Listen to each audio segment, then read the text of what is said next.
Okay, so good evening, everybody. This is Ashna here. I'm a chartered accountant and practicing in Dubai for almost 15 years plus. I hope I'm audible. Yes, yes, Yes, yes, audible. yes. Okay, Yes, yeah. yes, yes. So this is the challenge with when it's an online session, you really don't know whether you're audible or not and you're visible or not.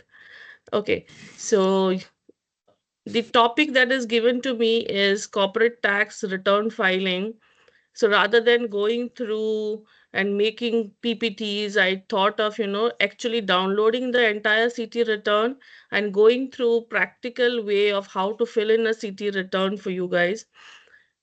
SME relief, I will touch base a little on because the entire UAE is now more of an SME sector.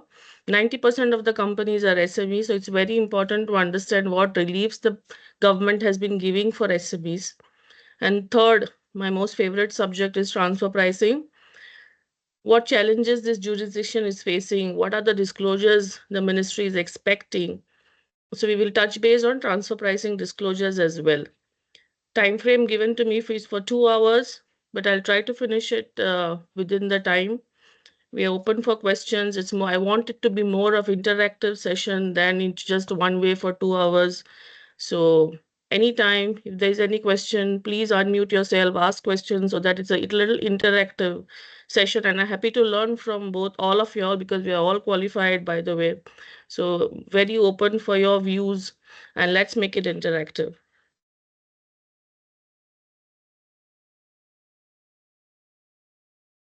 So corporate tax return. What is expected in the corporate tax return? Every company has a financial year. At the end of the financial year, within 9 months, is what you need to file your first corporate tax return. There was an interesting relief that was given recently.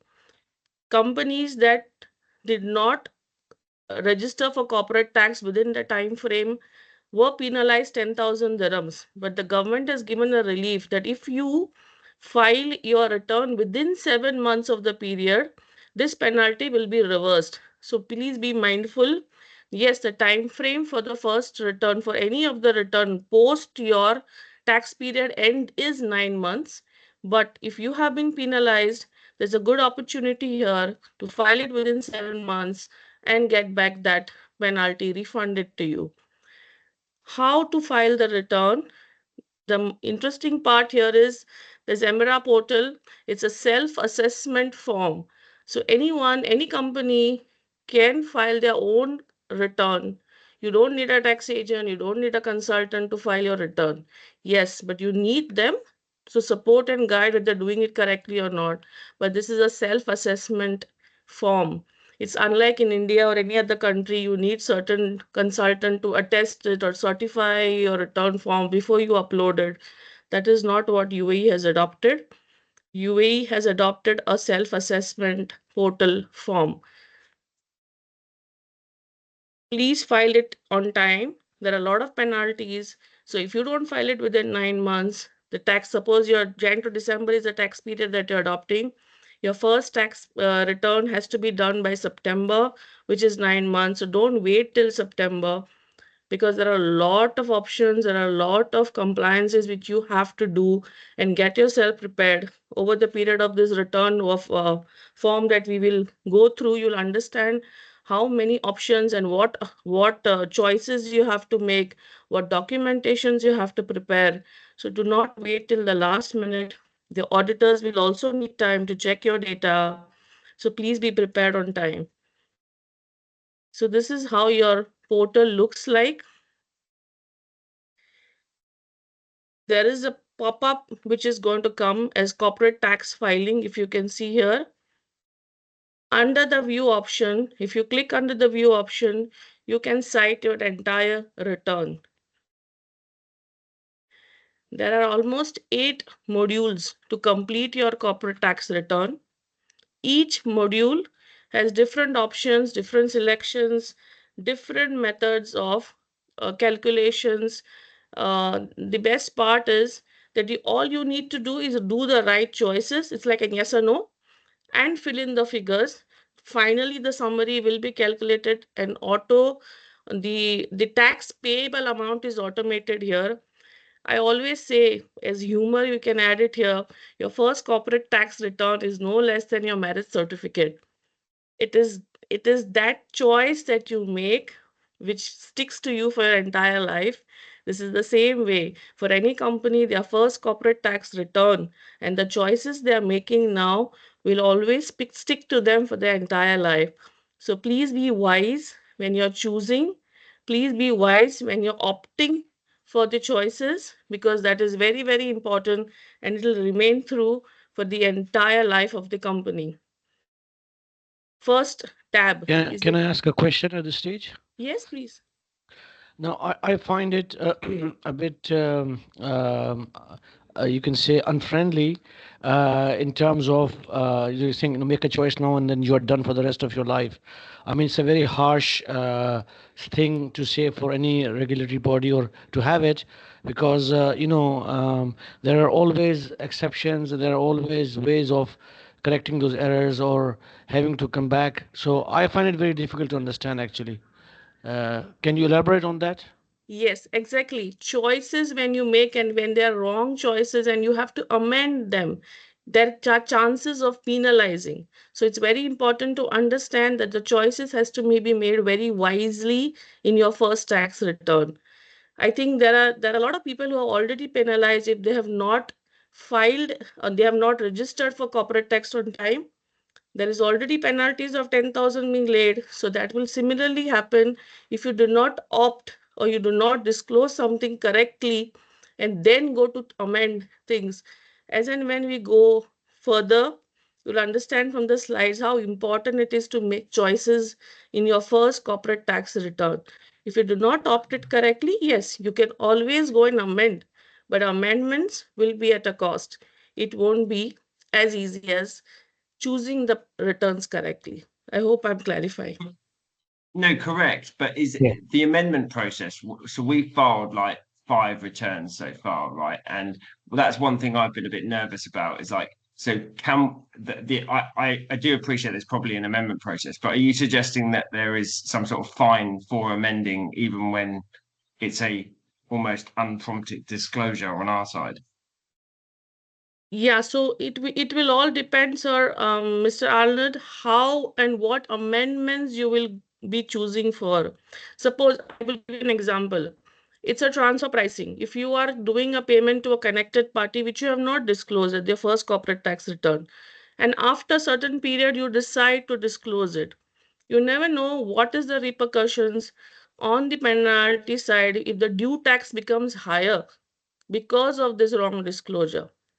So I would all say is make the choice wisely before the filing is done. There is no hurry. We have time till September, but get it vetted properly with all the complete disclosure. Yes, amendment is always there, but as we have seen in our past experiences with FTA, amendments do come at a cost. Even voluntary disclosure for VAT, we have seen. What are the penalties companies are facing? Yeah. So Okay, move thank you. on. Yeah. So in your first taxpayer details, you have information like the TRN, the company name. You will see most of these are tab gray because they are not amendable. Recently, what we saw was in your MRA tax portal, there was an option that populated suddenly where you have to opt for the activity, primary activity and secondary activity. Without that, you cannot access your MRA portal. Many companies have opted for wrong activities, or if they have certain activity which they are not following as per their trade licenses, it is the best time to go and rectify the activities, because once you opt for an activity, it may be difficult for you to change later. As of now, there is no amendment option as such to amend the activity after you have opted for the primary activity, especially for companies that are opting for the free zone statuses. Most important is to understand what is your core income generating activity. Based on the core income generating activity, you can opt for 9% or 0%. And for that, it's very important here to understand what activity you come under. Second, most important choice is what is your legal entity type. We have observed here many companies have wrongly chosen what is the legal person type. It's a civil company, it's a natural person, it's an LLC.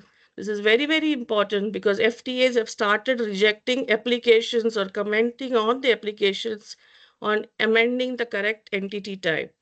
So please, if you all have done any mistakes in this, please go to the amendment option for the VAT, update this portal, and then move ahead.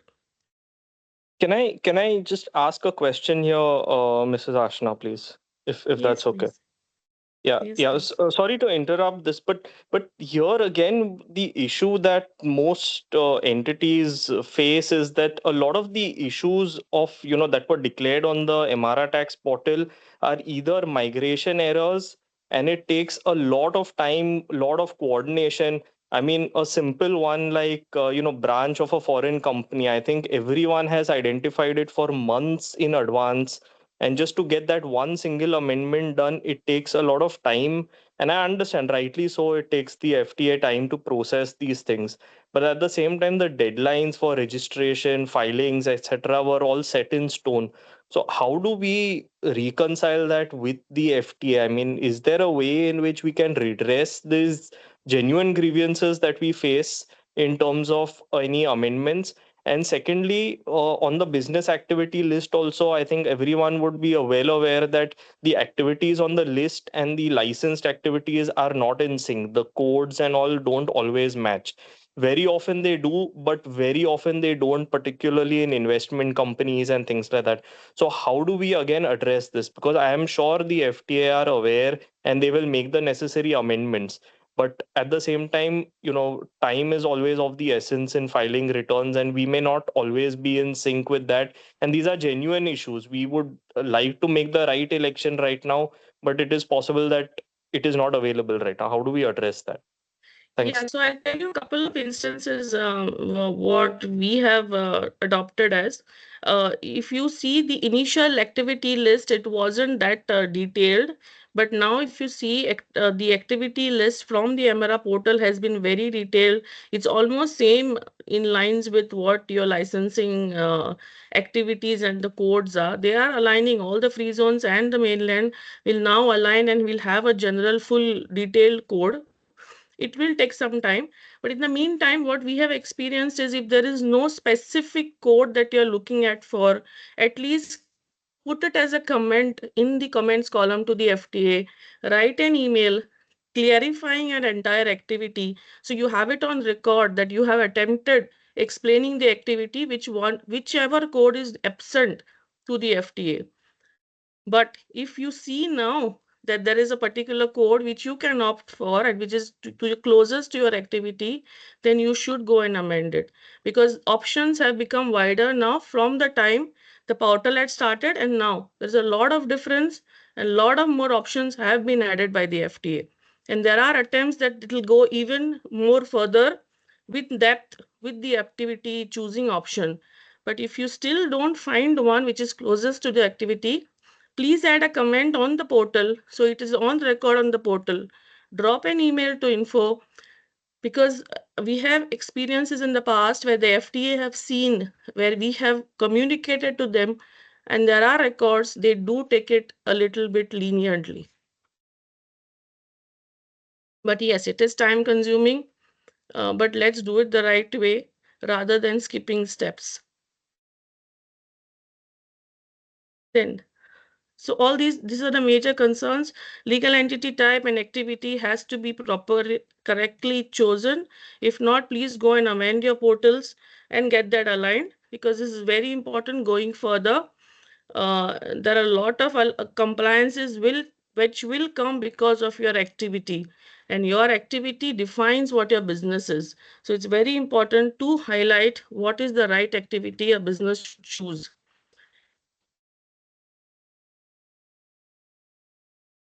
Then this is another interesting option. Are you a part of a multinational group? This is an election that you have to make. If any of the companies are belonging to an M&E group, you have to select yes or no. Again, it's an option, yes or no. But please note to study whether you are a part of an M&E group or not. There are thresholds, studies that had based on, because if pillar 2 is implemented, this thing will become very, very important. There are certain provisions in the law which are not applicable if you're a part of an MNE, like SME relief. So it's very important to choose this option very wisely. For all those who do not cross the threshold, does not matter. Free zones. This has been a topic of debate everywhere. Free zones, if you are opting for qualifying free zone, be very careful. There are a lot of options that you need to consider when you're opting for a qualifying free zone. There are all the conditions like substance, the kind of activity that you're doing, audited report, transfer pricing documents. If all this is in place, then you have chosen that you are going to opt for a qualifying activity, then you need to choose yes in the free zone options.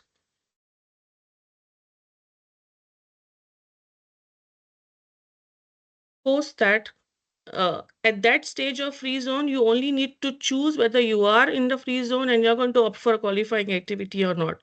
Calculations will follow in the next further steps. So the first taxpayer details will consist of your company, your TRN, whether you are a part of a free zone or not, whether you are part of an MNE or not. That consists of the first tab. Then we move on to the second tab, that is the elections. What type of elections are there in the emirate tax portal in your law? Basically, one is the SME relief election, the other is business restructuring election. There's another election called as transfers within qualifying group. So if there is an entity who has been fully taken over by another entity, if you have done some restructuring in your business, then you have to choose your elections properly. There's another important election that is there in the return filing is if you have sold an asset or if you have revalued an asset on realization basis, then this election also becomes very important here, whether you're going to defer the taxability at the time of selling of the assets, or it is going to be at this point of time during your first tax return. So these elections becomes very important because finally it is going to affect, the impact will be on your net tax payable, whether it is going to be at the first tax filing or you want to defer it.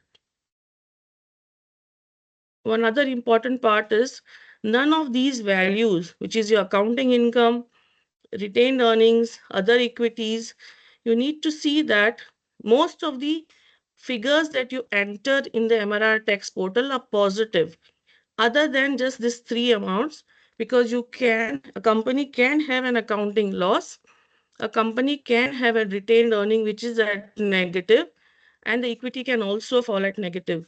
So in these cases, they are allowing negative figures, but other than that, all the figures which are on the portal are going to be fed in as positive. Then, who are actually supposed to file audited financials along with the tax returns? Any entity which has a turnover of 50 million and above, it's a mandate that you have to attach the audit report. You have to mention who has done your audit.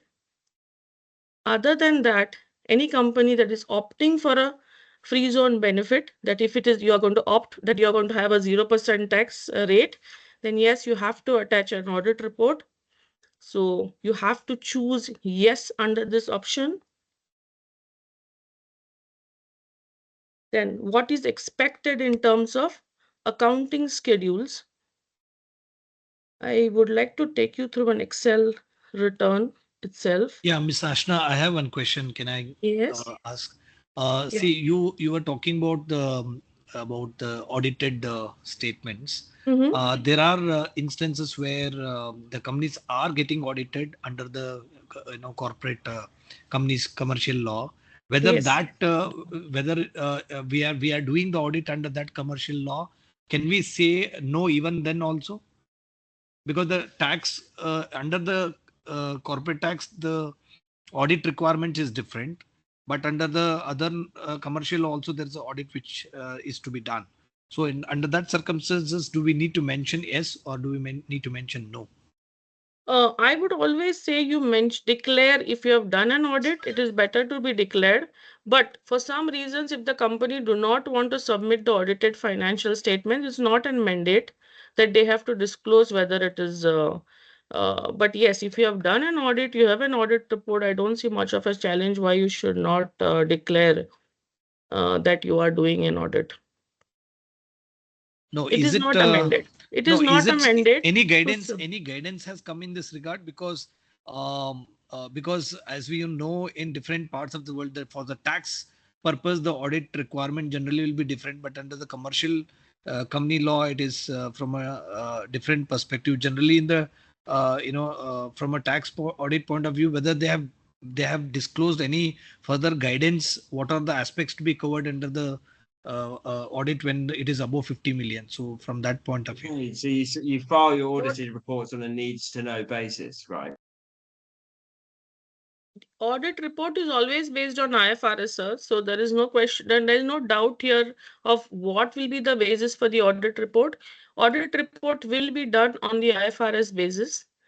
But tax filing, tax report, I mean the tax summary sheet that we make will be derived based on the starting point will be on net profit from the audit report, and then the adjustments will be done. But if you are concerned on what is the basis Sorry, for the can I audit, it is ask a IFRS. question, please? Sorry, Yes. can I Yes. ask?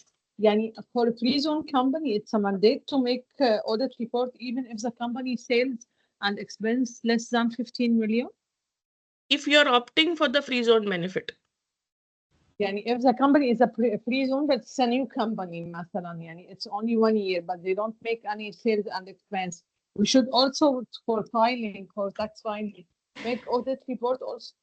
No, ma'am. It's So what mandate. no, Fatma. So what happens is if you're a free No, zone for entity qualifying and one. if you are not, sorry, if you are a free zone entity and if you're not claiming the 0% tax rate, then you don't have to file the audit report below 50 million. But if you're a free zone company and you are opting for the rate of 0%, then yes, you have to have the audit report. Just because you are a free zone company does not qualify you to have an audit report compulsorily. But if you are a free zone company and you're opting a 0% tax rate, then yes. Excuse me, Yes, how for to the know free zone I can company, get 0% or no? Sorry. How can I know I get 0% or no for the free zone? Is there Yes. any test I can do it? Yes. depend There on the are a lot of activity. conditions. Yeah, there are a lot of conditions that will help you understand whether you are falling under the 0% tax benefit or not. You have to understand what activity you're doing, whether you have substance in the free zone or not. So that is an entirely different topic, sir. You have to analyze whether you come under the 0% tax benefit or not. But somebody wrote that free zones it is a must. Free zones it is a must if you are opting for a free zone benefit, not just because you are in a free zone. But yes, certain free zones compulsorily ask for audit report, then you have to the submit the report for the free zone authority. But for a while tax filing, if you are a free zone opting for qualifying free zone benefit, then you will have to file the audit report. I think we have a question. Regarding for free zone, qualified and non-qualified free zone, this is applicable for designated zone or all free zone? Sorry. For qualified and non-qualified free zone. Mm-hmm. Okay. This is applicable for designated free zone only or all free zone like that? All free zones, if you are opting for the free zone benefit, then it will apply to your audit report. Designated free zone is one of the criterias where you can opt for the qualifying free zone. Oh, no, not audit report. I'm speaking about qualified and non-qualified. Yes, non-qualified qualified free zone. If you're shipment, then it is specifically designated free zone. But if you are in a free zone and your clients are also in another free zone, which are the ultimate beneficiary of the services, then also there are conditions in which you can apply for a 0% tax rate. But I think the topic here is corporate tax return. So let's go back to the topic of corporate tax return. For free zone, definitely we can have another session. But if you are a free zone opting for a qualifying free zone benefit, which is 0% tax rate, audit report is compulsory, irrespective of your threshold. But for every other entity, it is 50 million and above that you have is a mandate. So yeah, I've For free zone downloaded this. entities, it depends on the activity of the company. Sorry, Ms. Ashia. Yes, yes, For correct. So this is the accounting schedule, profit and loss statement there, which is what is expect. Sorry. Yeah, in the election in this corporate tax return, if I make one election, and the Mhm. next not a change for 5 years, same realizes basis or free zone qualified. If I make any election in the next return, if I need to change, I can change. No, certain elections are annual. Certain elections, if you make, you cannot change for the 5 years. Especially with free zones, if you are opting for free zone qualification, you can't change in the 5 years unless your entire business has been changed and you have relocated somewhere. But something like SME relief, it is an annual election. Realizes basis, I can change if I select no realizes. No, that Next, is the election you make during your first tax return. So let's move on, sir. We'll keep some questions at the end also. Yeah. So this is the profit and loss statement, which disclosures has to be made. So you need to understand, this is just a glimpse of what I'm giving you. You need to understand what they're expecting from you in terms of accounts now. And it's no more Excel, it's no more just a piece of paper where the people used to maintain their books. You need proper detailed systems and accounts. So the Excuse me, first the top statement line. is not presented to the screen.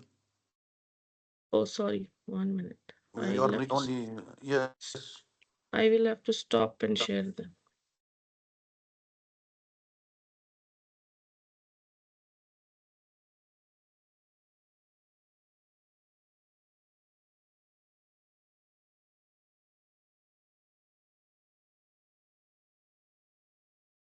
Is it seen now?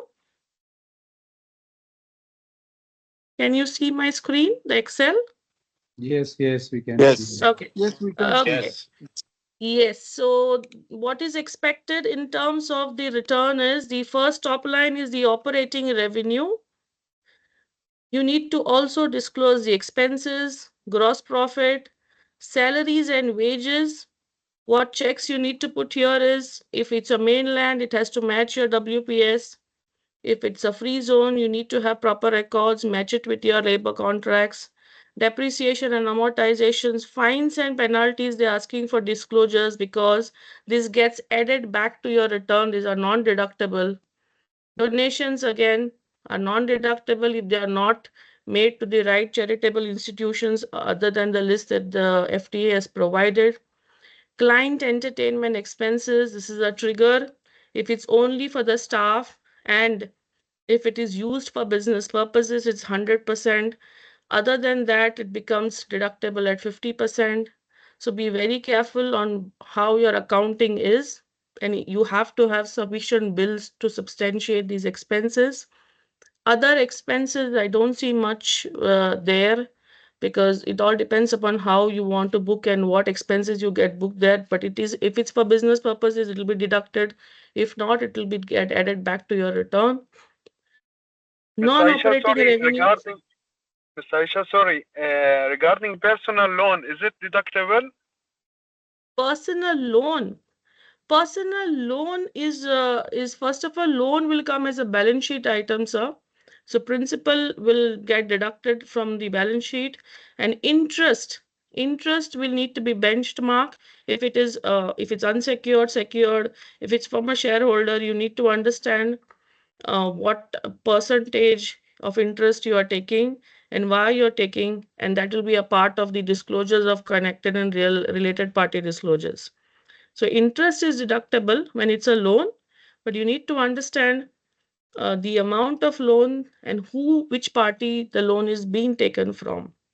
Miss Ashna, can you Yes, share with us this Excel file? I will make a PDF and share. Yeah, Thank you. yeah. Hello. So non-operate. This, excuse Hello. me, Can you this continue Wajhi, finish with the topics? After that, can you this Q&A section? Yes. So non-profit revenue, Miss non-profit. Aisha, if we present the income statement as usual, as per IFRS, and all these facts, we disclose it as a tax or taxation note. Is it possible or acceptable or not? No, these are auto-populated information, sir. So you need to fill in all this information. As per IFRS, this is not required. As per IFRS, only you have to mention the taxation and you make the calculation in the note. You make a disclosure No, sir. and do it. IFRS doesn't apply to tax. IFRS is to fulfill your books of account and arrive at the net profit. This is the disclosures needed by the MRA authority, the FTA authority. So this is what is expected to be Yani disclosed in your first tax return. all income statements for those companies which are above 50 million return over have to disclose the profit and loss in this way. Yes. These are the Kindly figures that share you it with need to us. Share enter. it with us. Huh? I will. You will need to enter the figures in this format. Yeah. So interest income, then there is interest expenditure, there is net interest expenses, which comes auto-populated. Interesting part here is gains on disposal of assets and losses, foreign exchange gains and losses. This has to be disclosed explicitly. So this is all the information that is required. Please keep this information ready before you file your return. Moving ahead. So, sorry, here just I have one question regarding provisions like loss allowance or depreciations. There is no Mhm. any, there is no any specific way to deal with it. Sorry, can you repeat your question? Yeah, I'm talking about the provisions on the expenses like depreciations or Mhm. loss allowance. Lose Uh, allowance. yeah, ACL. Okay, okay. Yeah, loss allowance. So here, there is any way to also disclose it or to deduct it from the book or no? Yes, if you opt for the realization method election, yes, you will have to disclose it. Yeah, so moving ahead.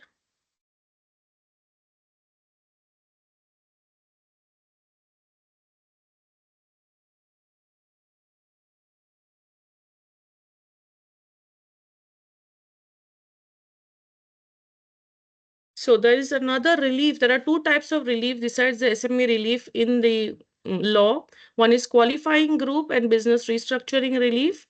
If you are transferring asset and liability from one entity to another entity, there are certain conditions for forming a qualifying group. If you meet all the conditions, and if you are exchanging assets and liability for shares of another entity, then you need to have disclosures.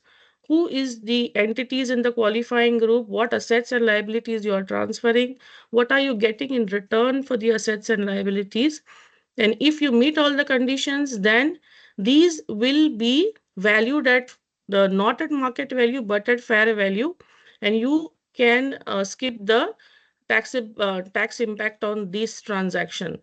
Similarly, it will happen in business restructuring also.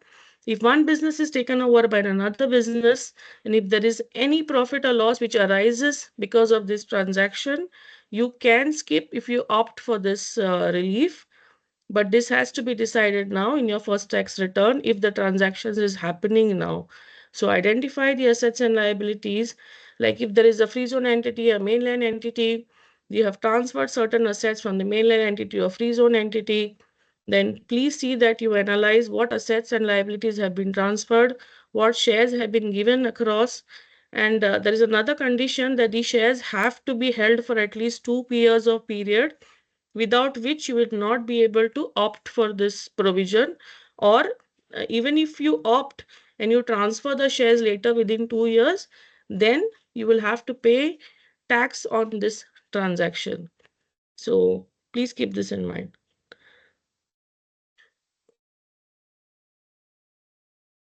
Once you fill in all the figures, once you have you reach to the 5th tab after all the reliefs Excuse have been me. opted. Hello? Excuse me, madam. I think we have missed accounting adjustments and exempt income. Is it possible to repeat that if you don't mind? Number Accounting 4. adjustments I will be taking at the transfer pricing stage. That's why I've not kept a special window here. All I right. will be taking the accounting adjustments. No worries. Thank Yeah. you. Yeah. So then comes tax liability and tax credit. So if there are any foreign tax credits to which you need to take a deduction here, you will need to arrive at the figure and disclose it under the tax credits. But for that, supporting is very important. What payments you have made in a foreign country is very important. So this information has to be well documented. Understand what is the effective tax rate in the country where you're paying the higher tax rate, and claim your deduction here.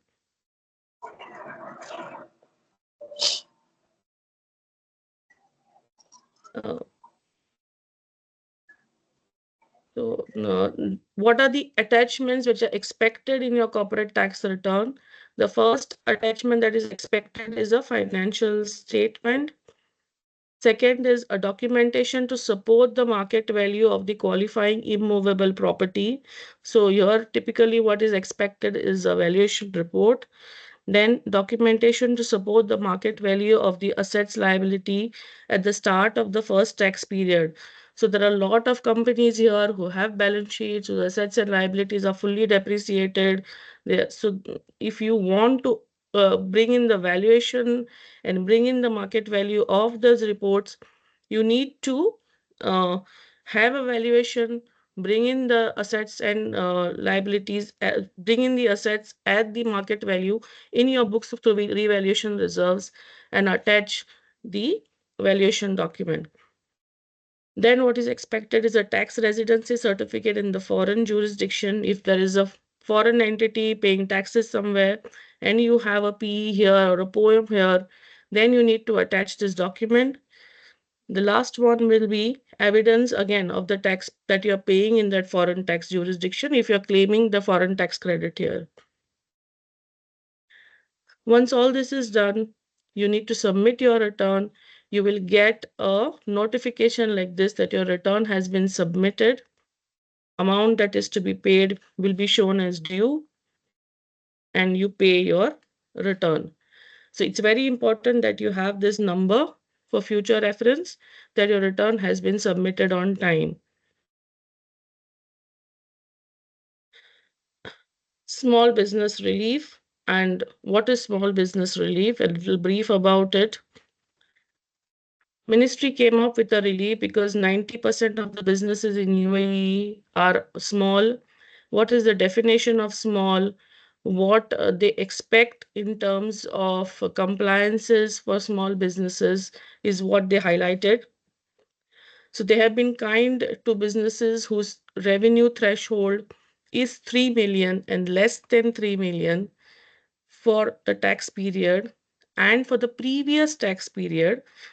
If your revenue threshold is also less than 3 million, then you can opt for this relief.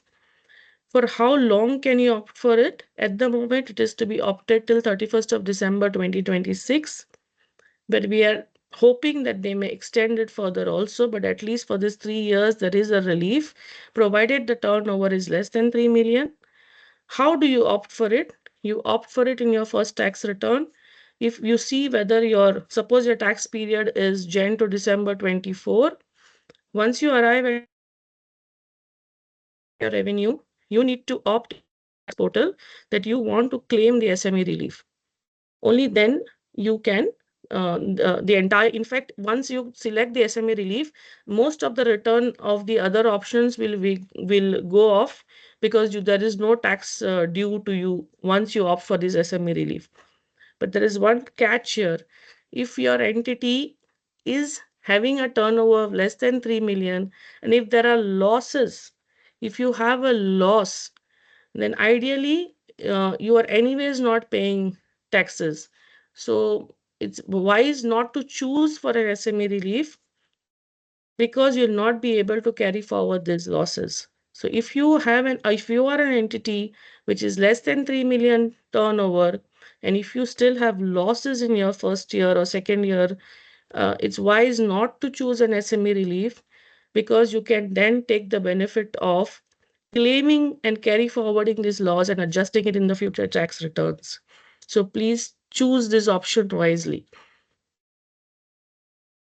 If you are an SME company and if you have a revenue of less than 3 million, you can opt for cash basis of accounting. This relief is only given for companies who come in this category. Every other company has to follow accrual system of accounting and IFRS. So what is expected in the SME relief? Are you required to register for corporate tax even if you're less than 3 million? Yes, you are. You have to register for corporate tax whether you are an SME or not an SME. You have to file a return, but your return will not be a full tax return. It will be a shortened and a simplified tax return for SME relief. You have to not calculate your taxable income if you opt for an SME relief, because once you opt for an SME relief, you are considered as not having any taxable income. So your entire portion of the tax return goes off, and you come at the final submit button and you submit your tax return. You don't have to pay corporate tax. If you don't opt for SME relief, you'll have to calculate the 9%, about 375,000. But the catch is, if you opt for SME relief, you cannot carry forward your losses, nor if there is any excess interest expenditure, you cannot carry it forward. If you have already opted for qualifying group and business restructuring relief, you cannot opt for SME relief. So you get only one of these reliefs. You cannot get both. Transfer pricing documentation, yes, you have to have transfer pricing documentation if you don't opt for SME relief. If you opt for the SME relief, the government is not asking upfront for the. Yes, I think I have a question. Regarding to small business relief, if we use small business relief, can we carry forward the losses or not? Sorry, can what? For small business relief, if we decided choose to small business relief this year, okay, and already we have a losses, can we carry forward this losses for the next period? No, that is what. No. So if you have a loss in 2024 and you have opted for SME relief, you cannot carry it forward this loss in 25. Yeah, but what if you have losses before 2024? Pre-losses are anyways not deductible, sir. Pre-tax losses are not deductible. You have to classify as pre-tax loss and post-tax loss. Losses will be counted from the time of the first tax return, the first tax period. Pre-tax losses are to be kept in the books forever. So pre-tax losses are not anyways, you did not pay tax on that losses, the revenue on that revenue. So there is no question of taking the benefit of those losses. Okay. But yes, in your first tax period, if you have loss and if you have less than 3 million, ideally it's wise not to have an SBR relief. Then you will not be able to carry forward your losses. But yes, you have the pain of filling up the whole form, but it's better to do that rather than opting for this relief. So Transfer pricing documentation is not expected when you are opting for this relief, but your transaction has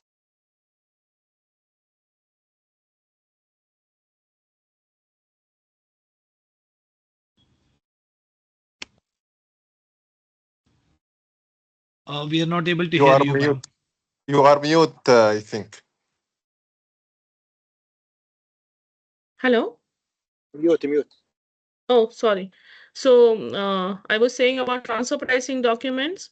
If you are if you opt for a small business relief, then you don't have to prepare the transfer pricing documentation. But if you are making any payments to your related and connected party, it has to be at arm's length.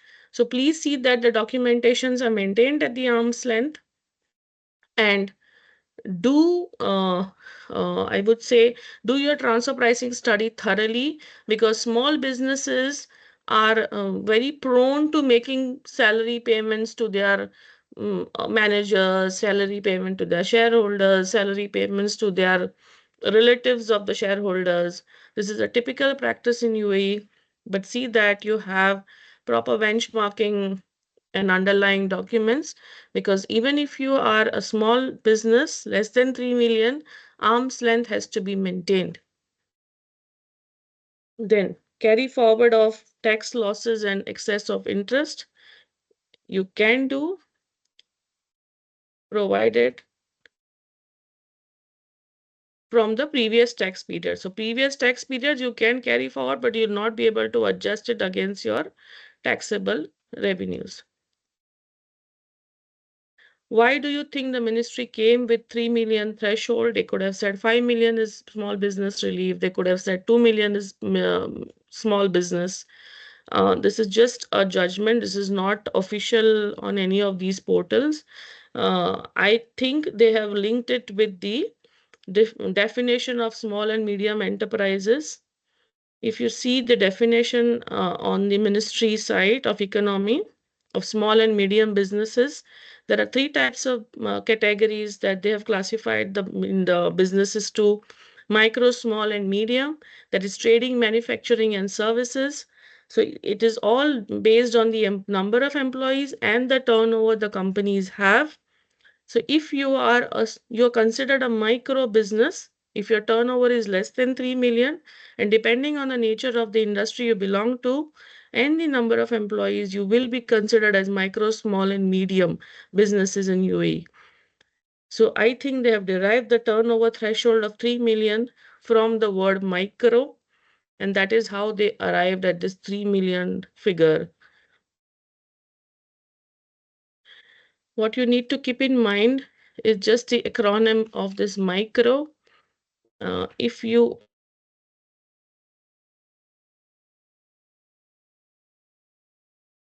You are mute again, ma'am. oops, I don't know what is happening.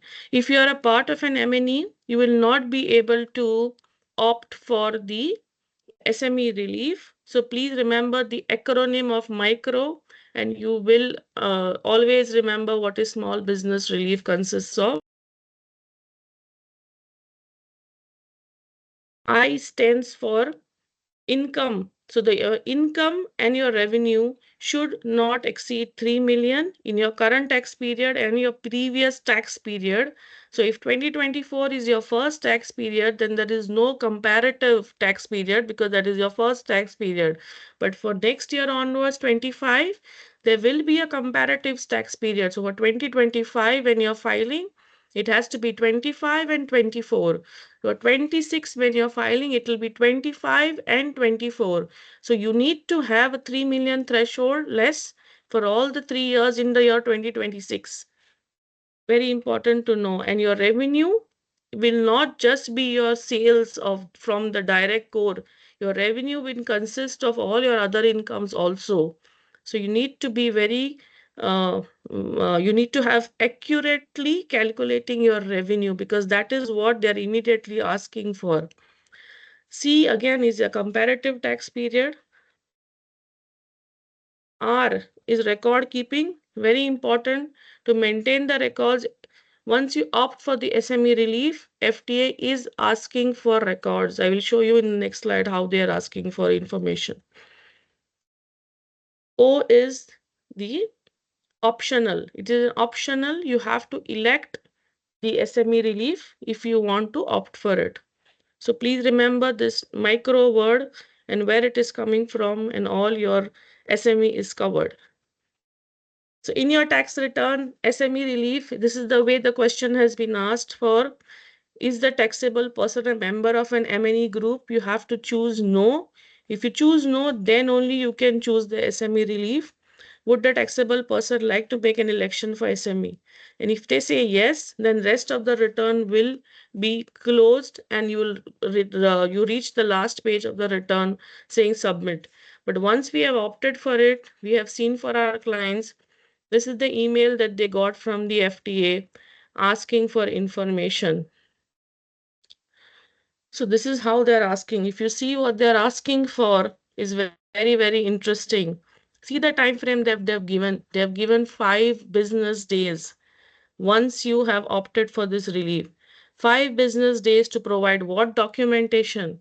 Financial statements, cash book, general ledgers, trial balance, sales ledgers, debtors ledger, bank statement, and any other documentary evidence. This is the information. This is an email which has come to one of our clients whom we opted for SME relief, and there was only 5 days given to them. Luckily, we had thorough books before filing, so it was not much of a panic button. But otherwise, if you're opting for it, please keep all this information ready because this is what they're expecting once you opt for the relief. Now comes the jibe. There is any questions? I can Sorry. take a couple of I questions. just just a question because I have other call. Maybe I missed something. Now for small business relief, that they mean that they are less than 3 million. Okay. Now we said that maybe they will ask for financial statement or balance sheet or something like that. Yani, you mean? And otherwise, Yes. but you mentioned that the financial statement is mandatory only for more than 15 million. Audited financial statements is mandatory. Audited financial statements is mandatory for 50 million. This financial statements which they are asking for is your in-house prepared financial statements. Yeah, يعني for less, يعني for small business relief, يعني it's not auditing one, but it's a financial statement, normal one. But we can do it on our company. Yes, you can do it on your own company letterhead, but please keep it ready with you with your first tax return. Can you share can you share with us a sample of this one? How we can do it, or it's difficult to share it? And what we should mention it? It's a normal financial statement with all the P&L and the entire balance sheet. Yes. Yeah. Okay. But this is for the for business for SMEs companies like that. It's not required to be audited.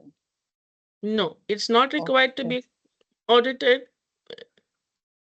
It is not required to be audited. You get this information.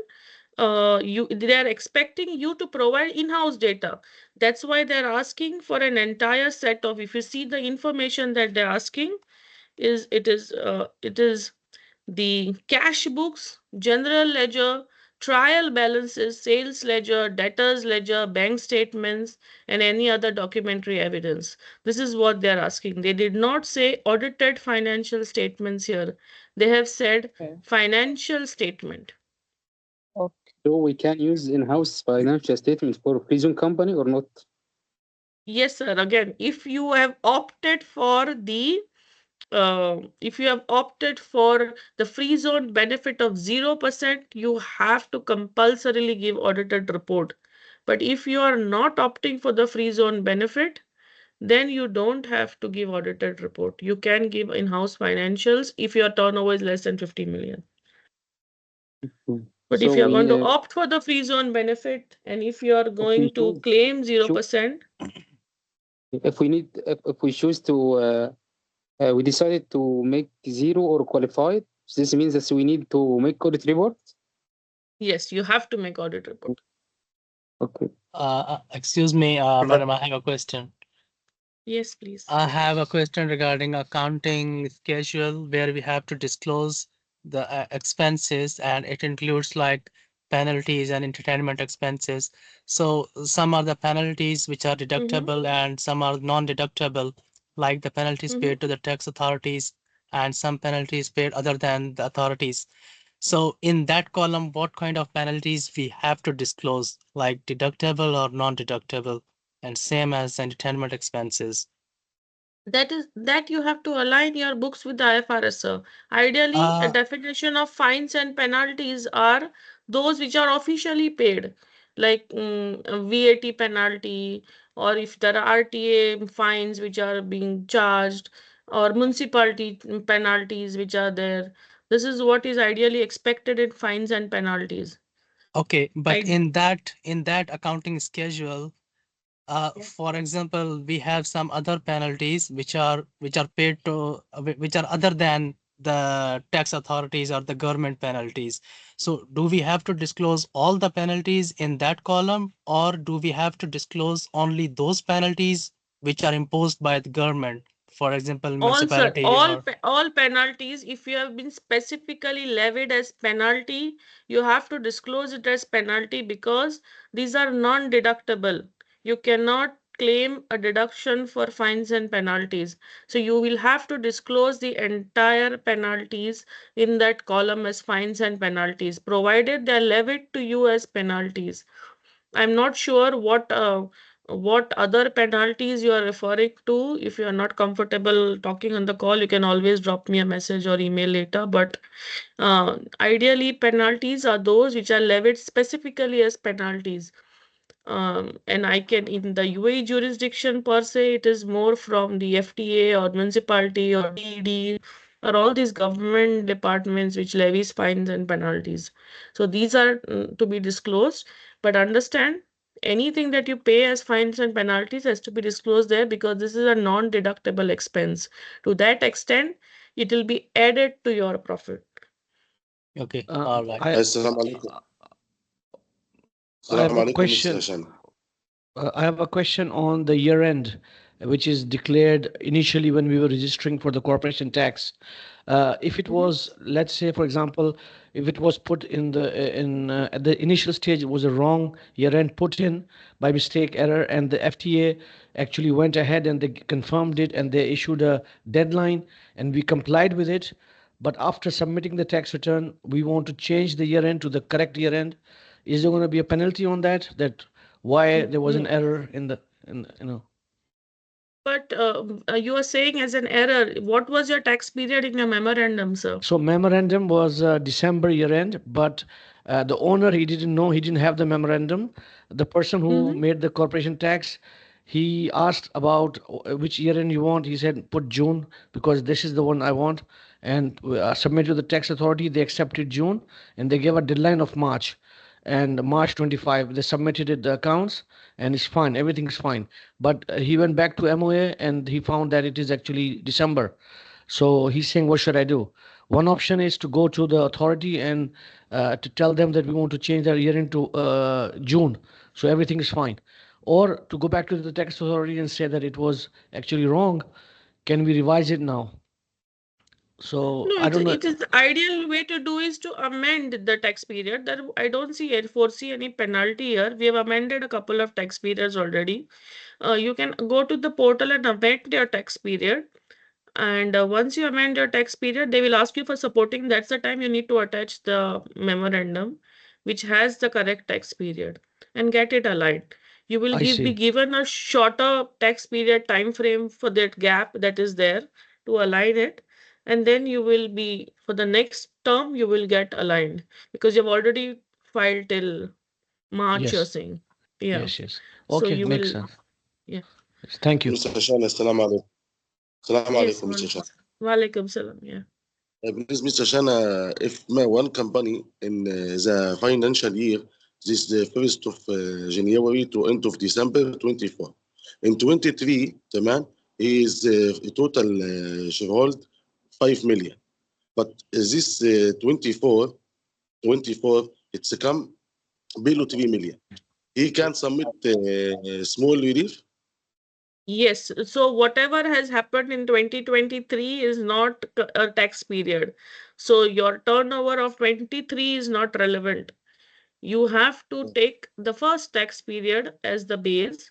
So for the 2024, if it's 3 billion, then that is where your benchmark will start.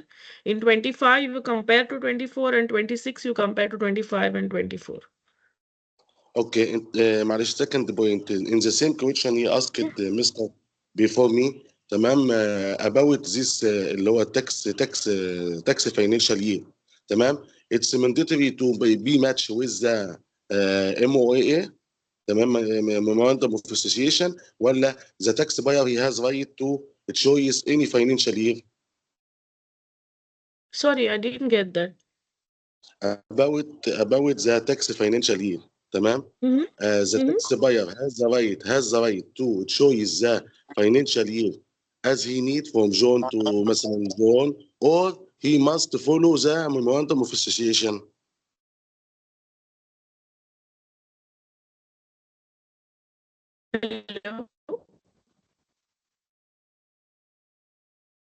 Hello. Huh? Shoot. Hello, السلام عليكم. Yeah, hello. السلام عليكم, Mr. Shana. Yes. I asked you about the tax financial year. السلام عليكم. Are you hear me? Yes, yes. About tax financial year, when مثلا any tax buyer he go to register, he can choose any period he need. Well, he should follow the memorandum of association, MOA. Yes. Yes, yes. Always. Mr. Shina, just let me to say it again by another language. He just saying, do we need to mention the financial year as we need, or it's mandate to follow the MOA? Yes, it is mandate to follow the MOA because your financial year is defined in the MOA. If you want to opt for another financial year, please change your MOA and then opt for it. Otherwise, at a later stage, it will be a mismatch. So even if you have opted for a different financial year and you want to follow that financial year, please change your MOA. That is the best way to do it. So either you change your MOA or but your both has to match. You can opt for something, but please get your MOA changed and align it. أستاذ أحمد هو لازم تكون متوافقة مع عقد التأسيس الفترة الضريبية السنة المالية لازم تكون متوافقة مع عقد التأسيس. إذا كان عقد التأسيس غير مذكور في الفترة المالية الأفضل إن أنت تغيرها وتروح تعمل amendment على السجل الضريبي الخاص بيك.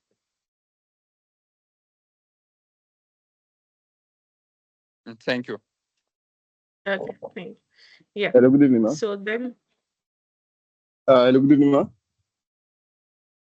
Hello. Yes. I have two questions as regards to depreciation. The first question is depreciation deductible or non-deductible?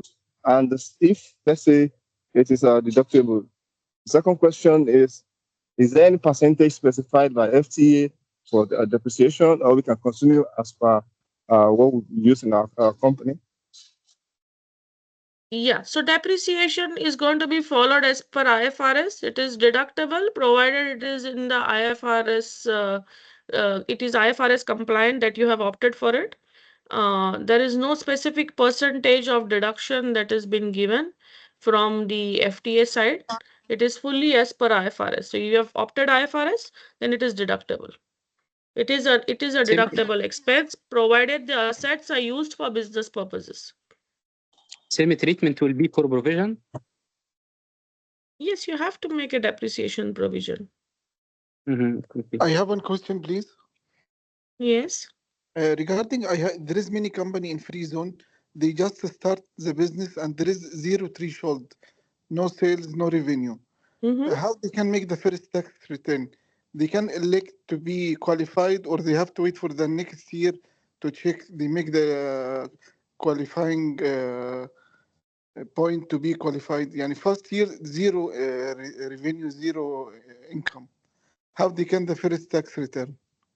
That's a very interesting question, actually. You need qualifying income to uh, opt for a qualifying return. But if your income is zero, but if you are meeting all the conditions and you're falling under the qualifying activity definition, then I would say opt for the qualifying free zone option Yeah, now. we actually had a return today which had that exact same issue, and there was basically it was clearly a free zone company. It was DIFC, and we just opted for that, Yeah. but we didn't know the answer either. Yeah, it's better to opt for it because it is the first tax return you opt for, even though you have not earned a revenue. It's a dilemma, but it is better to opt. But provided you confirm yourself that you are meeting all the conditions, then you opt for it. Okay, how can I meet the condition and I don't have any business? Yani it's the first year. No, I mean what I'm saying. Suppose for technically, if you your activity is trading, your activity is trading in goods, and you are in a designated zone, say Javza. You know your activity is trading. You have an office in Javza. You have the substance. You know that what your activity is. Then you opt Yeah, for I it. have activity, but it is not designated. It is free zone, not designated zone. So this is Exactly, not sir. qualifying, right? Yeah, so it's not qualifying. If you're not qualifying activity, there is no Thank you. question of discussion. Yeah. Okay. So See, moving ahead with, yeah. sorry, on the same point, for a startup with zero revenues, even if they are qualifying, it's better not to elect because, for the next 3 years, you'll be making a loss, right? So rather than elect and then lose some benefits, do not elect and, carry the losses forward. Yeah, that is tax planning, sir. If you are foreseeing losses for 3 years, then there is no sense. It is anyway 0%. That's what I told in for SMEs. If it is that is a part of tax planning and structuring. If you are already foreseeing loss for the next 3 years, then there is no question of debate of whether it is 0 or 9. It is anyway zero. So yeah. So moving ahead This on means if, transfer pricing. Excuse me, I this have means a if I have question. Yes, sorry. Ashfa, yeah. Listen, we have a client. Mm-hmm. It was a sole proprietorship. September 23, they transfer it to LLCs. All right. Okay. So a new trade license is issued, Mm-hmm. and based on that, a registration for corporate tax. They issue the TRN, and they Mm-hmm. mention the period from September 1st till 31st December 24. Is this period from September 23 to December 23 subject to tax? No. The law came in June 23, sir. No, but The the company regular fiscal year is December 31st, but they changed the status from establishment to LLC, all right, on September. So September. the year for the establishment, it's the same owner. It was establishment, then it becomes establishment LLC, all right. Then Which month? September of which month? Which year? of 23, I'm talking about 23. Okay. So see, the top corporate tax law came in June 23. Okay, post June 23, whatever is the first financial year that kicks in. So if you have changed your legal entity type in September 23, then ideally September 23 to December 24 will be your first tax period because you changed your legal entity type. You become taxable from the time you became a new entity in from September 23 to December 24. So All that right, is thank will you. be your Thank first you. tax return. Yeah. So we have to Because incorporate the 3 months in the same statement of 24, right? no, because you are that is not your first tax period. Your first tax period legally bound after the law came in was September 23 to December 24. And moving forward, it will be 12 months. Yeah. So it will be 15 months now. Yes. Okay, thank you. Okay, so moving ahead, just let me finish my last lap of transfer pricing and then we can take a few round of questions.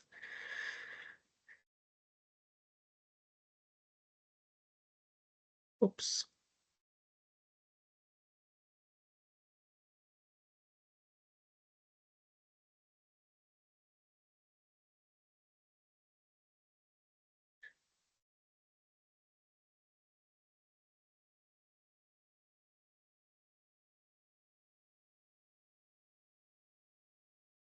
Yes, so transfer pricing, what happens in transfer pricing is this is a very new concept for people from Dubai.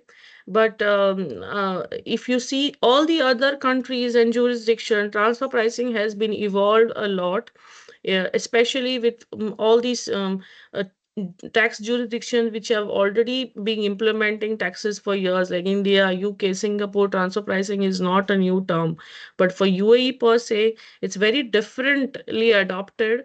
And it's a very, very different law here, how they are perceiving transfer pricing as. There are two concepts one needs to understand: the base definition of related party and connected party. That is the core crux of transfer pricing for UAE. So if you are a 50% shareholder of an entity, or even if you are not a 50% shareholder, you are controlling 50% of the voting power or the decision making power, then you are considered to be a related party to this for the transfer pricing purposes. Secondly, there is also a definition for connected party. So if you are closely connected to a business, your decisions are closely connected to the business, you are controlling the decisions, where you are placed, where you are based to take this decision matters a lot in this transfer pricing.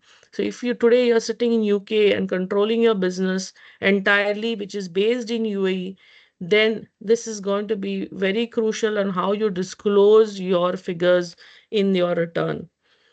Please identify related party and connected party first of your businesses who are given powers in your business, who takes the decision of your business. What kind of decisions? When you say decisions, what are these kind of decisions? The kind of decisions are who actually closes the business deal, like the sales, who who controls the pricing that is going to be charged for the other businesses, who decides who's going to be hired, who decides who's going to be the salary of the business people whom you are hiring. These are important decisions. Marketing, how is the marketing going to happen of the businesses, who decides that? These are the core people for the business, and they are very, very important to be identified in your first tax return. Why do you think we need to identify them? Is because the payments that you make to these people has to be disclosed in your return. So whatever payments you make to related party and connected party for a particular threshold has to be disclosed in your first tax return. Now, how do you know that the payments that you are making to are at arm's length or not? I can take you my example itself. My company name is GDT Auditing. I get suppose a salary of 100,000 today. So how do I know whether the salary which I'm taking for myself is at arm's length or not? How would I explain it to the authorities if they come asking for it? There are benchmarking reports which are to be enclosed. What is a benchmarking report? A benchmarking report is something which is based and derived from international databases. So if I am in the activity of auditing, I will have to compare it with other auditing firms. What is the appropriate salaries the similar profile person is taking in another audit firm? That is the same salary which ideally I should be taking. Once I have this report, I need to disclose whether my salary that I'm withdrawing is at arm's length or not. If it is not at arm's length, then it is not going to be considered for deduction of tax purposes, and that amount will be added back to your profits. So it is very important to understand what disclosures we are making in our return. And it has to be, suppose me as Ashna, I am working for an auditing firm. I have another consultancy firm. I have another real estate company. Whom am I actually working and which company am I actually working at? It is very important to understand how my time is getting utilized for which business. Ideally, for the purpose of benefit, you can derive salary full time on one company only. So it's very important that you don't disclose one person for three companies and give three salaries for him everywhere. So please understand how you will be benchmarking these salaries, to whom it is going to be paid, and how it is going to be disclosed. I have one question in this respect. Like, for example, an employee is receiving. Can we just finish this a few slides and then we can talk? Okay, great. Is it okay? Just 15 minutes. I will wrap transfer pricing and then it's open forum. Yeah. So related party, what are the disclosures that are expected here? If the aggregate value of all the transactions of the related party are at 40 million, then there is an entire related party disclosure form which is there, which you need to be careful of while filling. um, uh, what are the different nature of related party transaction that can happen? One is there can be a loan given. The second nature can be form of salaries. The third nature can be that two related parties are buying and selling from each other. So these are different categories of related party transactions which are there. Each of the category, if you exceed 4 million during the year, then you need to disclose each of this category separately. Aggregate value can be 40 million, but even if individual category is 4 million and above, then you need to disclose this in your related party schedules. Similarly with connected party, interesting part here is in connected party schedule, they have kept the threshold of only 500,000. So if you are paying certain amount to your connected party, which is 500,000 and more, you need to disclose this explicitly, giving all the details of the transactions. In other countries like Saudi and all had adopted a certain disclosure limit.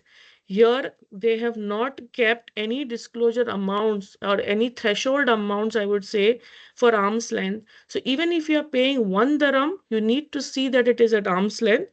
But disclosures have thresholds. So immediately on your return, you need to see if it's 500,000 and above, then you disclose it. But if it's less than 500,000, still your obligation of maintaining it on arm's length will not be away. You have to see, even if you're paying 10 dirham today to a related or connected party for a particular transaction, it has to be at arm's length.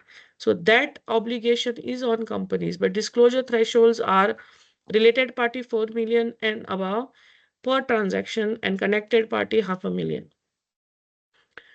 Then there are other thresholds which are there in terms of transfer pricing perspective besides the related and connected party. If your entity is 200 million and above in the turnover, then you also need to provide them a master file and a local file. But if a company is UAE headquartered and it is across jurisdictions, then a local file will suffice. But if UAE as a company is a part of another M&E group, which is across the jurisdiction, then you will need to provide master file as well as local file. Supporting TP documentations will apply. So you will need to give master file, local file if your turnover is 200 million and above. You also have to give benchmarking reports to explain how you have arrived at that price that you are paying these related parties. This is a very, very interesting point which they are asking. Were there any transactions with related party during the year? You have to disclose. Did the aggregate value of all the related parties cross 40 million or not? Is what you need to ask. So the quantum of identifying the value of this transaction is on the company. Now, how will you identify and how will you value these companies? Again, through benchmarking studies and transfer pricing reports. Then comes the bigger grenade question here. They are asking you additionally as a result of adjustment to transactions which are not at arm's length. So they are putting the onus on you whether you have already identified that the transaction is at arm's length or not. Means if you have not done your benchmarking study, then you need to declare here what are the deduction and adjustments that need to be made. So if you are paying suppose a salary of 50,000 a month, and if you don't know whether it's arm's length or not, you will have to disclose it in this part saying that we don't, I mean, it is not at arm's length. Because if you say it is at arm's length, they are asking for attachment, which is a benchmarking study. So ideally, it is better to do your benchmarking studies now and disclose the right amount of the salary amounts or any other payments or goods and services if you're buying from related parties. But if you have not done a studies, it is the onus is on you to measure this amount and declare that they are not at arm's length. And if you do that, these amounts will get adjusted in your tax amount, payable amount. So your profit will be added back to the extent of these non-adjustments and your tax impact will be higher. So again, related party schedule, what is expected, the gross income received from the related parties, expenditure that you're paying, and a summary of all the disclosures of the names of the related party.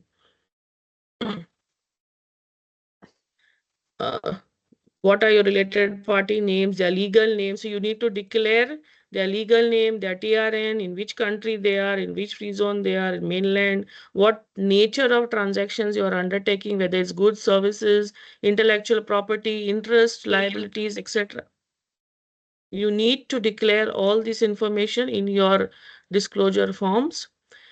Again, there is another important disclosure that they're expecting is the type of method that you have used in the transfer pricing form, whether it is a cup method, whether it is RPM method, whether it's TNMM. There are 5 methods in transfer pricing which you can opt for.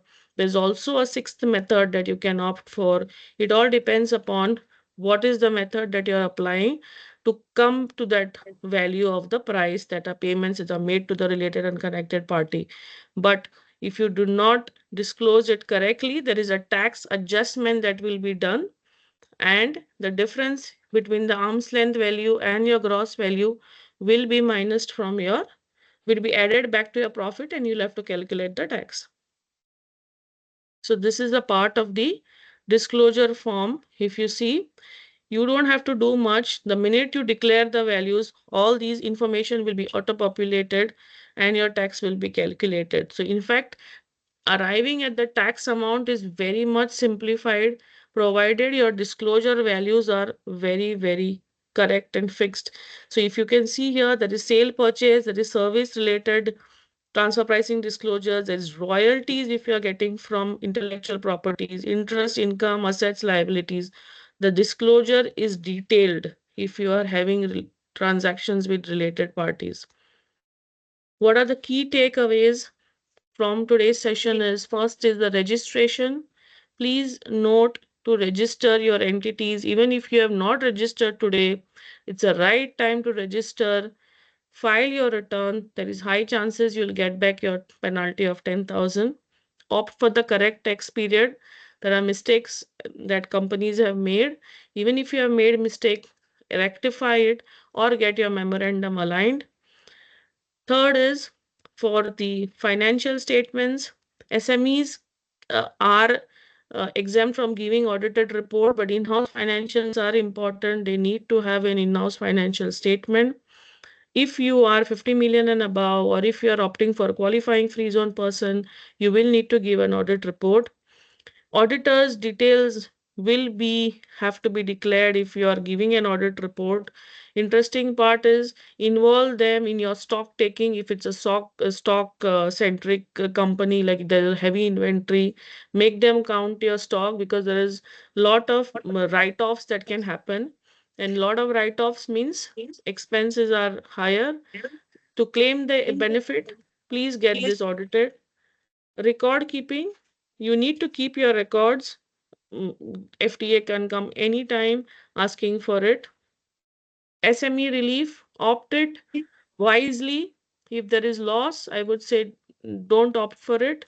But if there is a net profit which where you have to pay tax and your turnover is less than 3 million, then yes, opt for it, but keep records because they're asking ledgers, cash flow statements, financial statements to understand what are the other elections in the uh, elections that are there in the corporate tax return is gains on realization basis, restructuring relief, qualifying group relief, free zone, qualifying free zone person. These are the different and PE exemptions. If you are a PE or not of a foreign entity, there are different reliefs that you can. These are the different elections that you can make.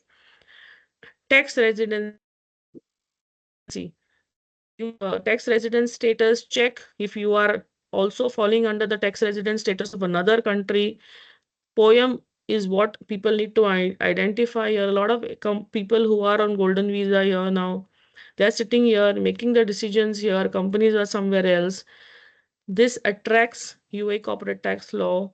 So please see that this is studied well and analyzed well. Exempt person are very less categories.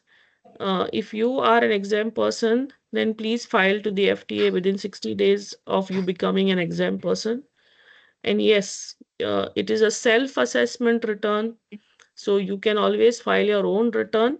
You don't have to vet it from someone. But since it is so detailed and has lot of information that you need to fill in, you can always take expert advice. But other than that, it's a self filing. Yeah.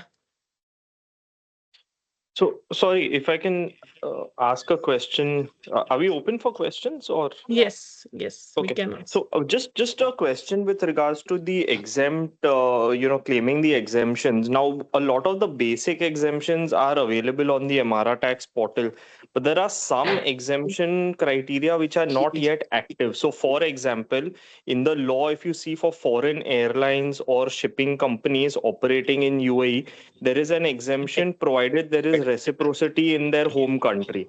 Now, this exemption application is not open. Nowhere on the Amara tax portal can we actually implement this. Will the FTA be providing guidance on this, and how do we actually implement this? Because these are huge companies with huge turnover. Yeah, there is an issue there. Not all exemptions are open. Better to drop an email to FTA for the time being.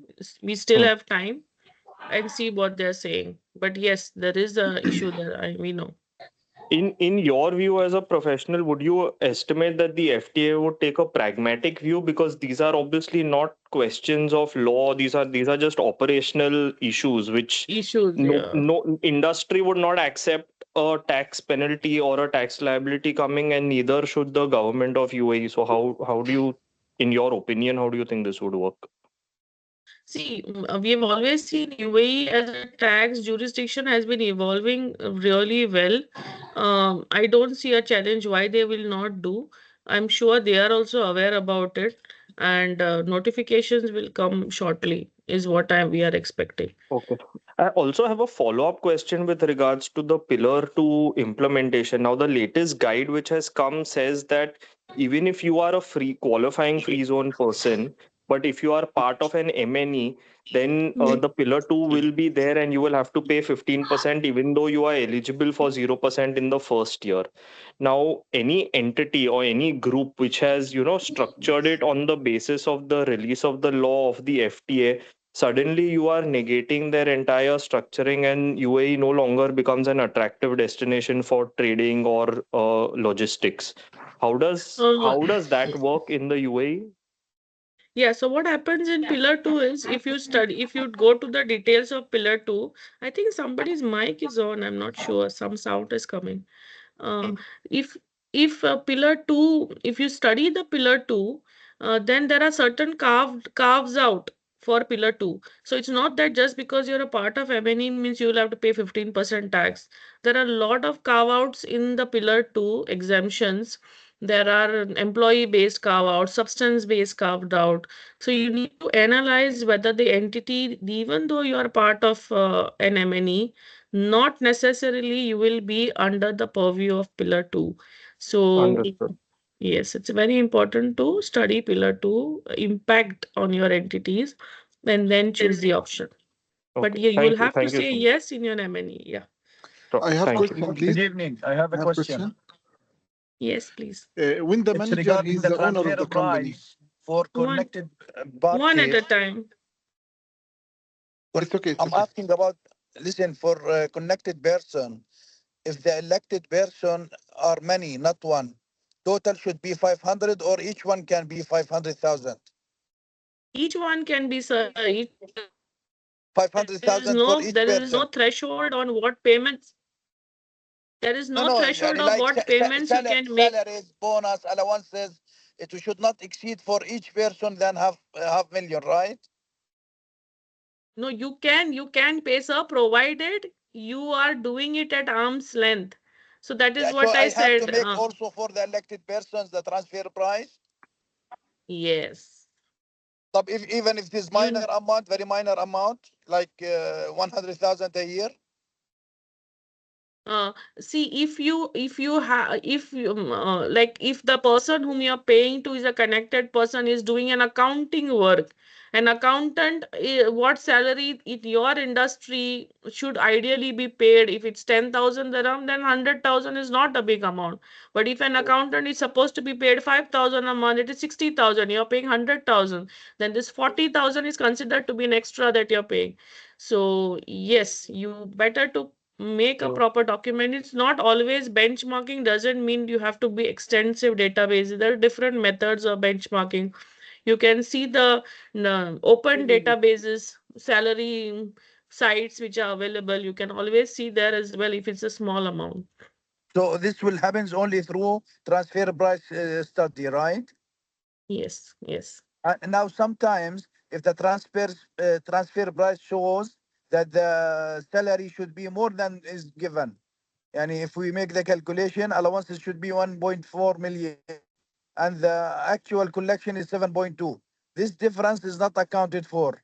What do you think? We can only extend the payments in the coming years, because I think the Yes. transfer price is valid for 3 to 5 years, right? Not 3 to 5 years, sir. OECD says maximum 3 years is what you can rely on. If the business is not changing drastically, the nature of business, then you can rely it for 3 years. But every year you need to update that document. You can't use the same document underlying for 3 years. So use it, at least retouch the figures.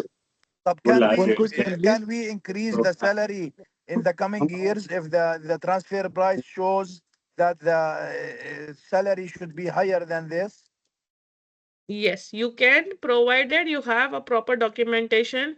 You have identified profiles of the people, what work they're doing, and you This have. was done in the first time transfer prices and through HR companies, well-known Hmm? companies.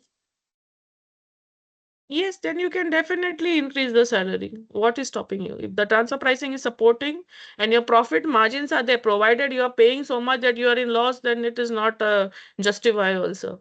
So if your profits are sufficient, then you can increase your salary, provided you have a documentation attached to it. Okay, thank you. One question, please. Sometimes the manager, he gets salary, but without the WBS, because he's the owner, manager of the company. He's the owner. Is it deductible? It's okay to can deduct from the salary? Yeah, so ideally, if he's a shareholder or a manager and he is not holding a visa of a company, this debate is going on in the jurisdiction because employee salary is through the visa itself. I mean, if he has a labor permit, then he can be considered a salary. But what you are saying is can be classified under management remuneration. And again, if there is sufficient benchmarking, then it is going to be deductible, provided he's giving his full time to the company. It should not be that he's sitting somewhere else and you're booking his salary somewhere else. Not salary, management remuneration. Okay, thank you very much. Thank you.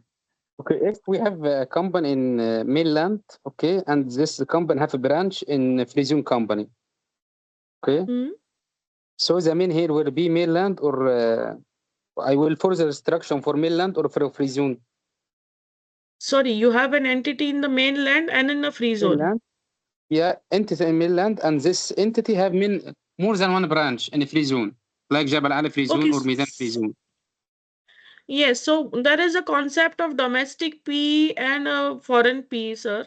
So all the branches, if you're going to opt for 0%, then you will need to declare them as the branches of the mainland entity, provided they are full-fledged different offices, they are operating as single entities, even though they are branch. So mainland will file one return and the branch will file a separate return if you are claiming a separate 0% qualifying income. So how If comes that not, you will come. I failed to return?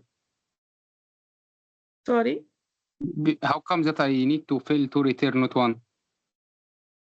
No, if Because you want to when claim 0%, if you want to okay, claim 0%. this means that I need to make a separate registration for the branch and another one Yes, for mainland. yes, if you want to claim 0%, sir. If you combine, then it is a net return. Then you cannot. You will need The to issue here declare it as a domestic PE, provided you are meeting all the conditions and your branch is operating in that free zone itself. It should not be like the branch is providing services to the mainland and breaking the de minimis threshold. You need to calculate the de minimis threshold. When we try to register the branch as a one single entity, okay, it is in the trade license legal type will be a branch.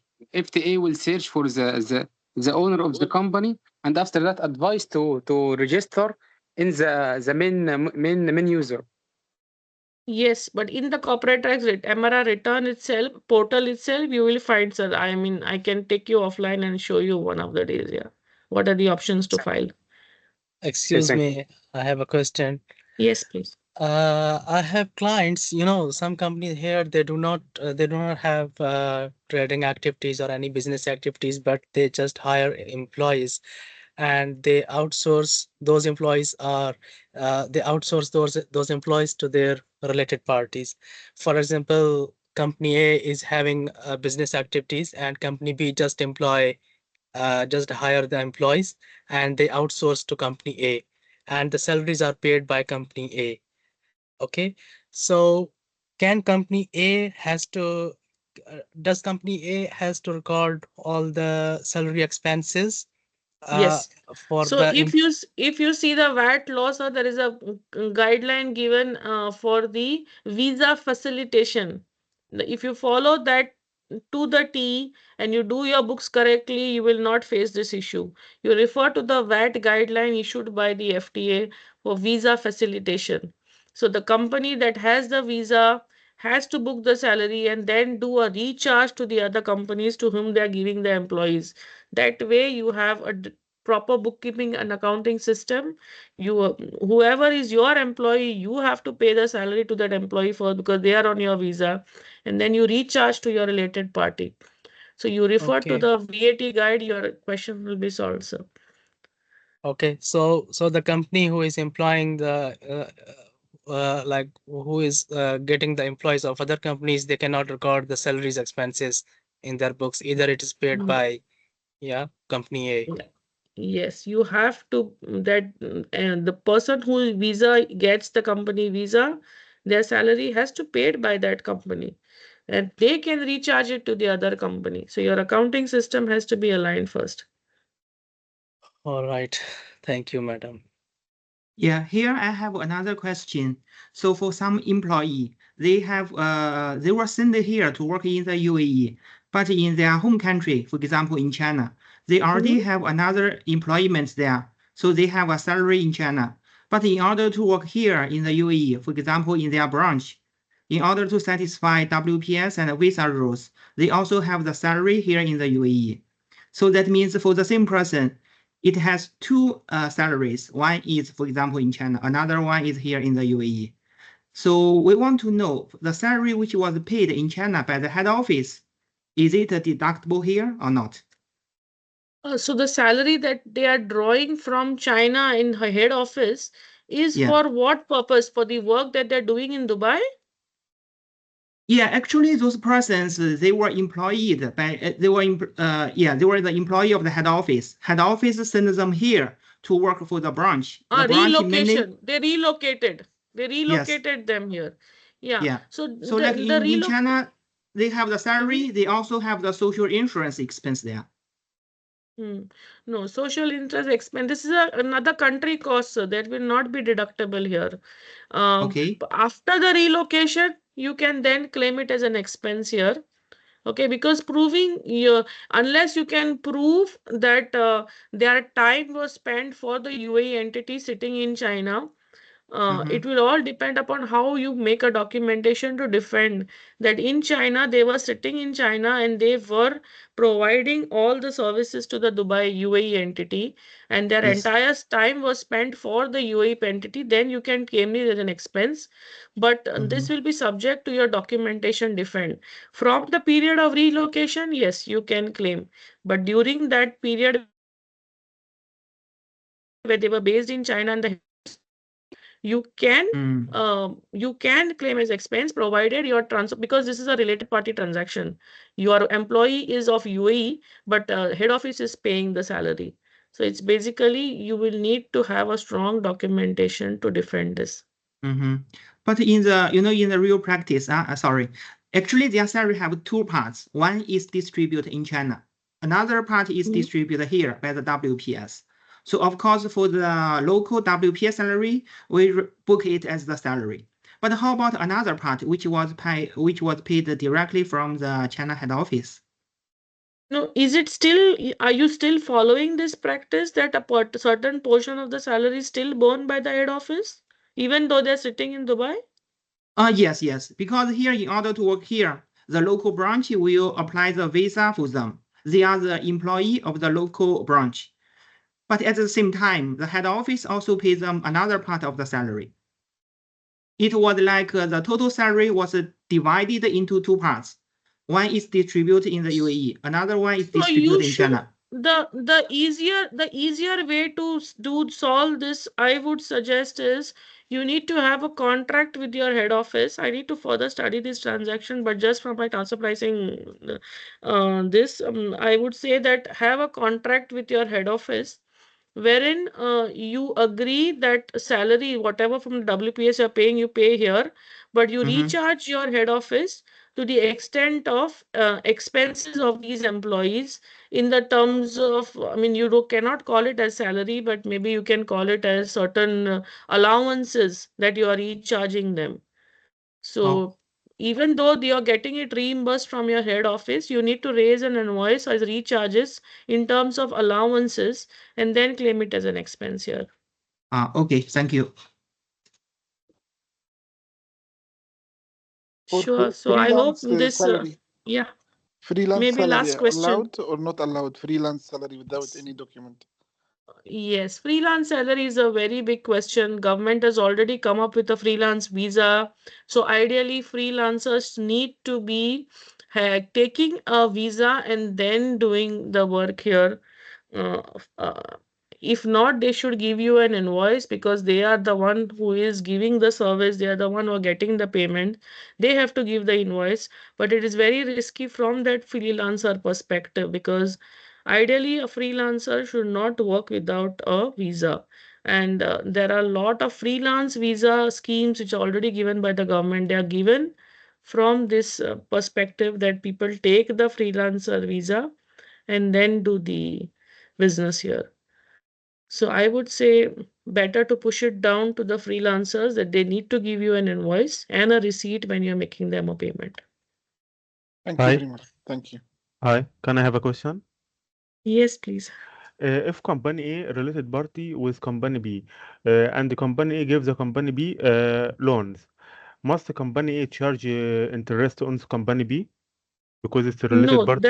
there is no compulsion because see, in other jurisdiction, what happens is when it is an interest part, there is profit shifting, but in UAE there is no personal income tax. So the government is happy if you are not charging interest compulsorily, but the repayment should at least happen. You cannot keep an amount unpaid forever. So if you are giving a loan and if you're not charging an interest, because you will not be claiming an expense also for interest. So the government is happy if you're not claiming an expense. But ideally, repayment has to happen of the loan. So it is not a compulsion that you have to charge an interest, because then there is no profit shifting, there is no claim of expense, and net profit is higher.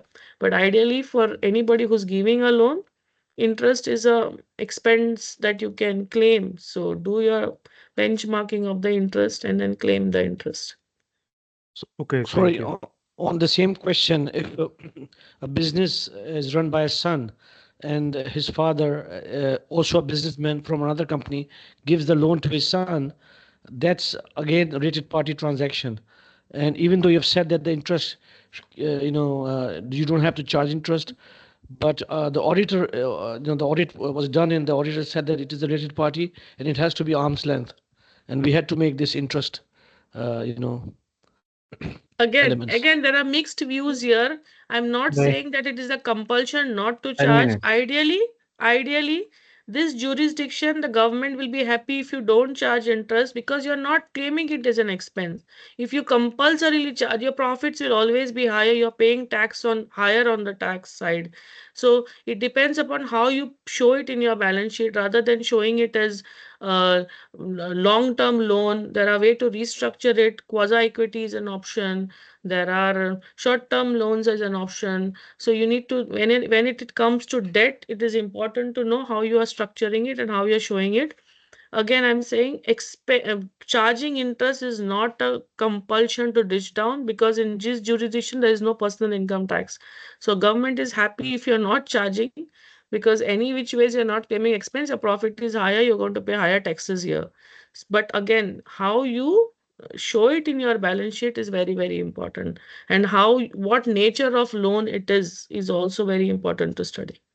No, the company who's receiving the loan would recognize the interest expense as an expense. It would reduce their profit. Sorry? So the company which is receiving the loan would charge the interest in their accounts, and it would reduce their profit. No, that is what I'm saying. That is what I'm saying. Both entities agree not to charge and take interest, then the impact is different. But if you have to study what is the nature of loan. It is if it is like if one you said father and son. So if the son is a single person who is giving loan as a natural person, then he has no tax impact in his hand, and there is nothing as interest that has to be paid, because the company who is going to pay the interest is not claiming it an expense. But again, if it is two entities, related party entities, both are in the tax jurisdiction, one is filing 0%, one is filing 9%, then yes, it is has to be you have to have benchmarkings and do your interest part. Ideally, safer way is to charge interest, but again, the legality comes here. This jurisdiction is not allowing you to charge interest on your I mean, the Sharia, the law does not allow you to lend money. So it's very important to understand how you are going to structure that transaction, what type of loan it is, and who you take it from, what is the purpose of that loan, and see that there are repayments shown to that loan. Because if it's one-off transaction, it is fine. But if you're regularly funding a business, it's very important to understand what is the source, where it is coming from. So you cannot just say that interest has to be charged. You need to study that transaction of loan. Thank you.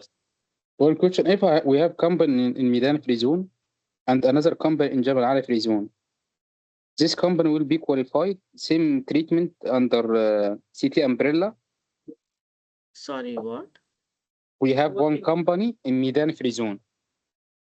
Medan free zone, okay. And another company in Jabal Ali free zone. Okay. Okay, they will be under the same treatment for qualified and non-qualified free zone? Or No, all Jabal Ali free zone is a designated free zone, sir, and Medan is not a designated free zone. So depending on your activity, we will need to study whether it is which one can be classified as for qualifying activity. It all depends on the activity that you are undertaking. But Jabal Ali is Javza, so it is high chances it is a designated zone, provided you fall under the activity list.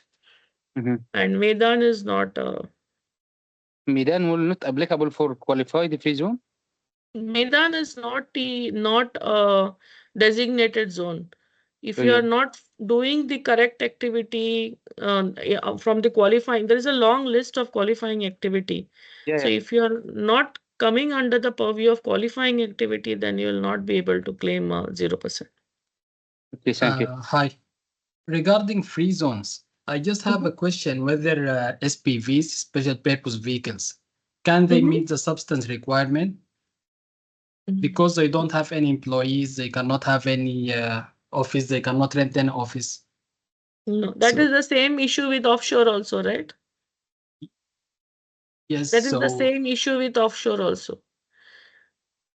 will they be able to meet the substance or it's difficult in How? this case? No, substance test, how will they meet? That is the same issue. But again, if it is only a holding activity, there is a holding activity which most of the SPVs do. So Yes. ideally, there is a high chance that the activity is there, but substance test will fail. But you need to understand what is the core activity of this SPV. How will you define the activity itself is very, very important to understand. So there is a possibility maybe for holding shares. Very, very rare possibility. That is the same issue which comes for the offshores as well, because they can't have visas, can't have office or anything. Thank you so much. Okay, so I think with that we can wrap up. I hope I was able to get. Thank you for your patience. No problem. Excuse me, Ashna. Yeah. This writes Yes, up. Mr. Ashna, They can please can I ask you share one it with question, us or no? Sorry. Mr. Ashna, please can I ask you one question? Yes, Mr. Ahmed. About depreciation rate. This any official and accepted depreciation rates for FTA? Because you know, financial not same tax. Hello. Hello, Assalamu alaikum. Yes. Depreciation. I couldn't hear. I speak about depreciation rates. تمام كده percentage for fixed assets. Yes. And the percentage Okay. again, as I said, so is based on the IFRS. You cannot overcharge for depreciation. Depreciation is to be calculated as per IFRS. There is no specific rates in the law. So you have to use IFRS. Okay, thank you. Hello. Yeah, ma'am. I have a doubt. I have one client who has failed to fax the the tax registration on time, and now he has registered, and there's a 10,000 penalty has been levied on him. So, depending on the latest notification that within 7 months, if he file the corporate tax return, that will be waived off. But when I checked in the portal, so his due date will be by 31st of July. But when I checked in the portal, nothing is visible for the applicability. Can you His throw due some light date on of it? 7 months will be 31st of July. Yeah, so his tax period is from Jan 1st of 2024 till 31st December 2024. And until now, his tax return is not open in the portal. No, for the filing, corporate tax filing, Yes, not yet. yes, for the filing. No, you need to inform this immediately to the FTA. They will open the portal immediately. Okay. You need to Yeah. drop an email from the registered mail ID. They do open it. So you still have time. May, it's just May. They will open it. It's a Okay. glitch. And if for any reason they're unable to open, you draft a return in your Excel, email it to them saying we want to submit it, but also drop a complaint from the portal and an email at info at that tax, that ID. Got it. Plus from the Got it. Emera Thank you. portal also drop a complaint. Thank you. Yeah, hello. I have a question that I have a This is the company. last question. Last Yeah, question for the day. thank you so much. Yeah, I Yeah. have a company hold 5% as equity investment, and the dividends it will be qualified income for 0% or not because it is a Yes. 5%. Dividend anyways is exempt, sir. Dividend is specifically carved out. If it's only earning dividend income, domestic dividend is carved out. And if it's an international dividend, it is going to be under the rates which they have given. So dividend, if it's a nature of dividend revenue, which is anyways going to be for you, no issues. So it will be There is no exempt for, tax on domestic yes, dividends. So yeah. it's already carved out for you. So that 5% or and less, it will be for the overseas dividends. Participation exempt. Yes, that is for Ah, participation for overseas investments. For okay. domestic dividend, it is already 0%. Thank you With so this, much. I think you can drop, you can take my contact from Mr. Mohammed. So I would thank EAAA to give me a chance, and I hope I could add value today. I'm happy Thank to you for connect. your lecture, but we need Thank you. the Thank you, write Asma. up, Miss Ashna. Can you ask Mr. Muhammad to circularize it to our emails? Yes, I will. I mean, that is up to EAAA, yeah. No, they are supposed to send it. We are all members of the AAA. Okay, sure. Anyhow, I will talk to them tomorrow also. Sure, no problem. Thank you for your time. Thank you, Thank you. everybody. Thank you. Have a good night. Bye.